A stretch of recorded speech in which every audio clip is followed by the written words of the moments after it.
Hot 97. Oh my gosh, Kat Dahlia, I haven't seen you in so long. I know. Okay, wait, so much has happened. Talk to me. Let's get to this first. Sirens.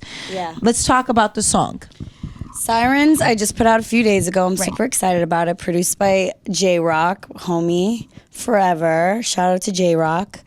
And that song kind of just came out of a vibe in the studio one night, and I just kind of blacked out in the booth and started singing like a siren, like the sounds of police sirens, and kind of took it from there. We just turned up in the studio and kept pouring a bottle of 1942, and there you go.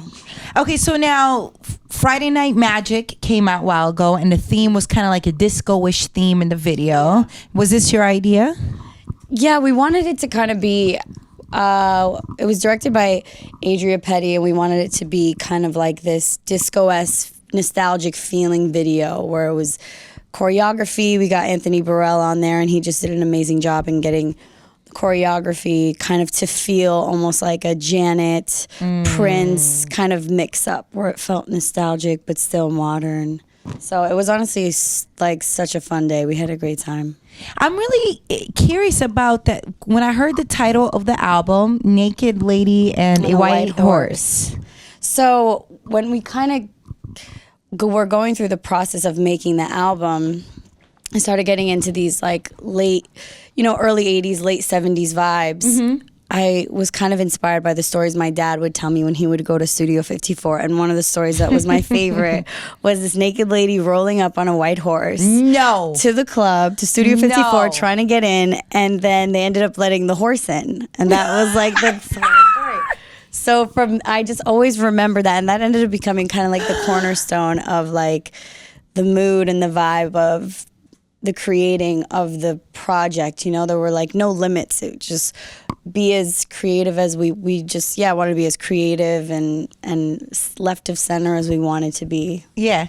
So do you feel like this time around it's more of your vision, or because I haven't seen you in so long, do you feel like this is, okay, I've been growing, this is who I am, and you love this? Not saying that you don't love your older work or anything like that, but more so, do you feel like this is your vision? Yeah. I mean, before I got back in the studio, I honestly was ready to kind of just like quit the whole industry and the whole music, everything. I took like 8 months and I just ghosted. Got off Instagram, changed my number. Nobody had my number. Even like super close friends were like, yo, where is she? I kind of just honestly just ghosted and like blacked out from everybody. And then after like a year, I don't even know how, but LA got my number. Mm-hmm. Of all people, LA ended up getting my number and calling me. He was like, yo, I just want to get you in the studio. I want you to do whatever you want. Just go in there. And I thought about it, and I finally felt like kind of I had a safe space to just do whatever. And it's not to say that my older stuff wasn't me. It absolutely is. Right. When I came in this time and was like, you know what, I have a safe space to just do whatever I want. I'm going to stretch out my creativity and do as much as I want and do whatever it is I want and try out new shit. And that's kind of like what I did. So during that time where you were taking a break, because I think this is so important for people to understand, like that this is where you're going to hear the growth, right? Mm-hmm. What were you doing during that time? Just chilling, like, hey, what's up? I was just walking to CVS every morning and like grabbing toilet paper because I ran out, and like taking hikes and going on road trips and doing super, super, super regular stuff. Yeah. Nothing out of the ordinary, visiting my family a lot, spending time with family, and kind of trying to discover myself again, rediscover myself, and try to get mentally healthy. Which is why I wanted to ask, what happened, or was it just being in the industry that's just exhausting that you're just like, hey, I really don't know if this is for me? I think that honestly, the industry is just, it's exhausting. Yes. And sometimes you lose the love for the music. Right. You lose that love for it because there's so much there's so much more so many more distractions. You don't even remember why you did it. Right. And there's politics and there's all this stuff. And you're like, yo, I just want to do many music. Politics. And And the creativity, the art gets so distorted. The purpose of the art gets so distorted. And I was just uninspired. I was totally uninspired by myself, by my purpose, my life. I was like, why am I even... Yeah. So you kind of get into a mental space where you're just like, I don't want to talk to anybody. I don't even want to do this anymore. Like, I just don't, this isn't why I started, you know, to do it.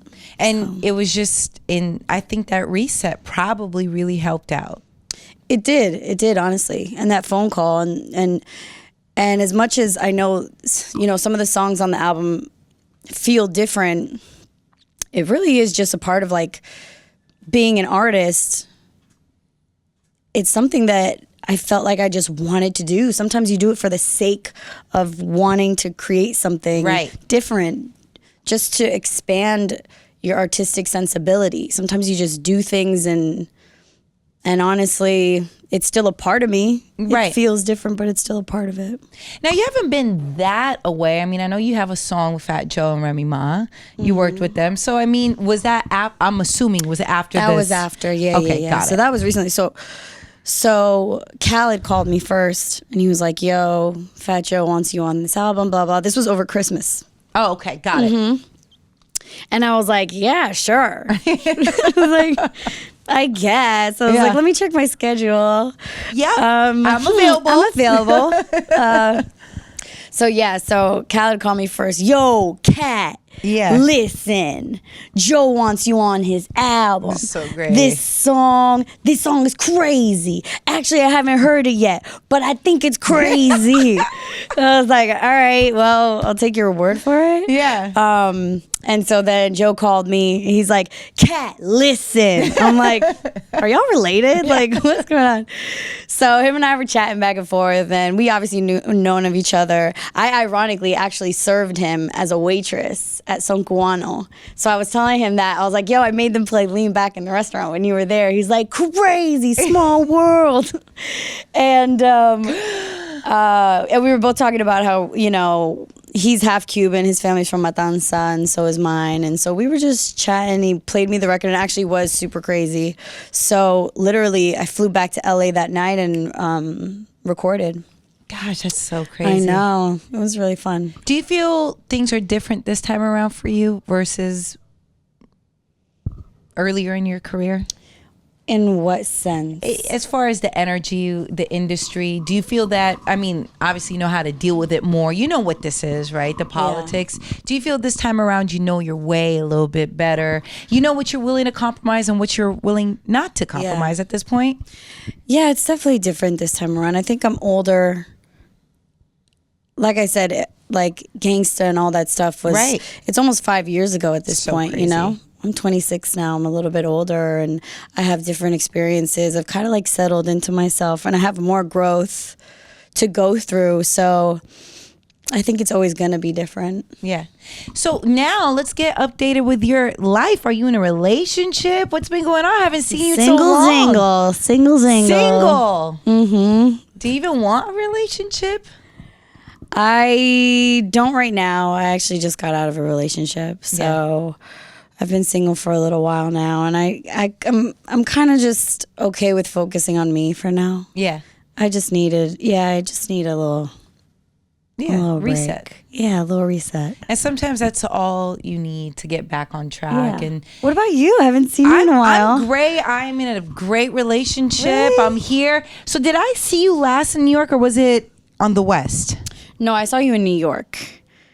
I saw you here in New York. So it must have been only 3 years ago then. Now, okay, so no pink hair. So why the change? Because it was just, my hair was dying off. It's already dead, but it was like crying off. It looks great. Thank you. Really, and you know what? It's just, it reset. Sometimes you just get sick and tired of living up to certain standards, which is why I understand you saying, hey, look, for 8 months, I'm just spending time with family and changing my number. Mm-hmm.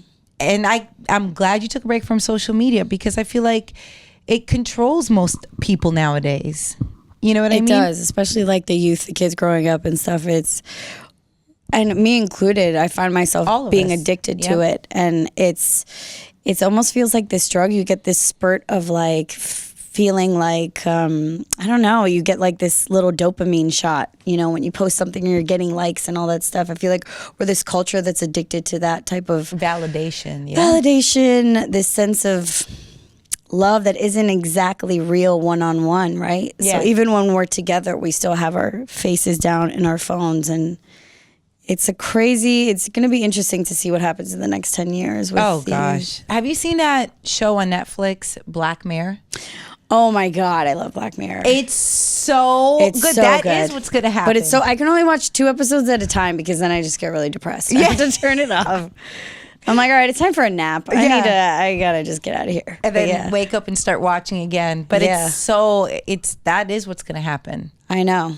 And it's crazy. So how would you say someone who's obviously been a fan of yours when you came out with Gangsta, how would you say that you've grown musically? What are they going to take from now, this body of work that you're working on? Hopefully the fans will take whatever it is that they need from it. I feel like that's how I always, you know, when I put out the music, I just hope that from whatever it is that I made, this kind of like plate of music, they took whatever it is that they needed. Yeah. To feel good, to escape, to get into their feelings, whatever it is. There's a little bit of all that in the album. Now, you mentioned that being Cuban. Have you gone to Cuba recently or anything? I feel like everybody's gone to Cuba except me, which is really embarrassing. Yes. So I'm really trying to finagle some type of like trip to Cuba. We take some cameras out there, get the label to pay for it. That would be awesome. Do you have family out there? I do have family out there. I have a lot of cousins out there. And that's one thing I always mention is like as much as there is so much culture in Miami and Cuba, Miami's like a mini Cuba, I never got that. I never got to be connected to like the mother country. Yeah.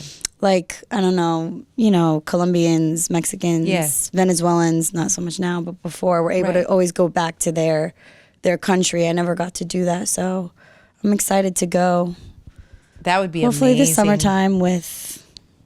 I love how you're looking at the label. I know, like, so bring the camera. So talk to who you gotta talk to. And Kat, Dahlia, I'm so happy that you were able to stop by, and I'm glad you took that time for you, because that's what's most important. I think sometimes we just get so consumed with everything that's going on, our work, that sometimes, hey, just putting a little bit of pause can give you a different perspective. And I'm just happy to see you. Thank you so much. Of course. Nessa. And I love the title of your album, because now I'm always going to think of your dad telling you that story. There you go. Now we understand where it's Naked from. lady on a white horse. And the bitch didn't even get in. Damn it. Thank you so much. Thanks, Nessa.